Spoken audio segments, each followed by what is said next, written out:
যদি আমি বলি একটু দেখো, মূল ভাবটা একটু আলোচনা করে দেখো।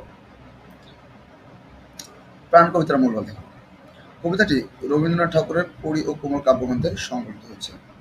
তাহলে কোথা থেকে দেখো, আমরা খুবই ইম্পর্টেন্ট, এটা কি পরী এবং কোমল কাব্যগ্রন্থ থেকে সংকলিত। প্রশ্ন আসতে পারে যে প্রাণ কবিতাটি রবীন্দ্রনাথ ঠাকুরের কোন কাব্যগ্রন্থ থেকে সংকলিত? তাহলে পরী ও কোমল কাব্যগ্রন্থ থেকে সংকলিত।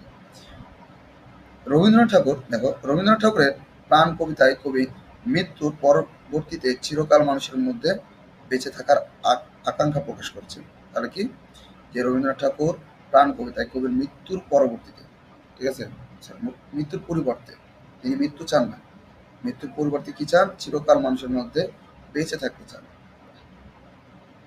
তিনি প্রকৃত অর্থে দেখো, আমরা যদি বলি তিনি প্রকৃত অর্থে মানুষের সান্নিধ্যে প্রাণের মধ্যে থাকতে চান। কবি মনে করেন যে জীবনের সার্থকতা মানুষের সুখ দুঃখে একত্রিত হয়ে সঙ্গীত সৃষ্টিশীলতার মাধ্যমে অবিনশ্বর হয়ে থাকার মধ্যেই নিহত। তিনি চান তার সৃষ্টি যদি অমর হতে না পারে, তবু যেন তা মানুষের হৃদয়ে স্থান পায় এবং প্রজন্মের প্রজন্ম তাকে দেখো নতুন করে সৃষ্টি গ্রহণ করে।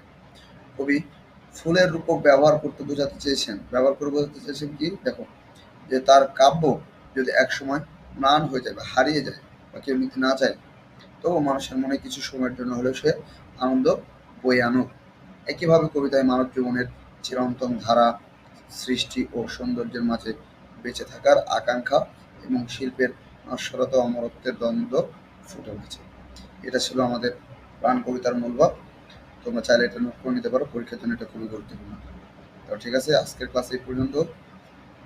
ভিডিওটা ভালো লাগলে অবশ্যই লাইক, কমেন্ট এবং শেয়ার করবা। আর যারা আমার ইউটিউবের চ্যানেলটা সাবস্ক্রাইব করো না, তারা অবশ্যই একটু সাবস্ক্রাইব করে দেবে। ঠিক আছে, ওকে, আসসালামু আলাইকুম।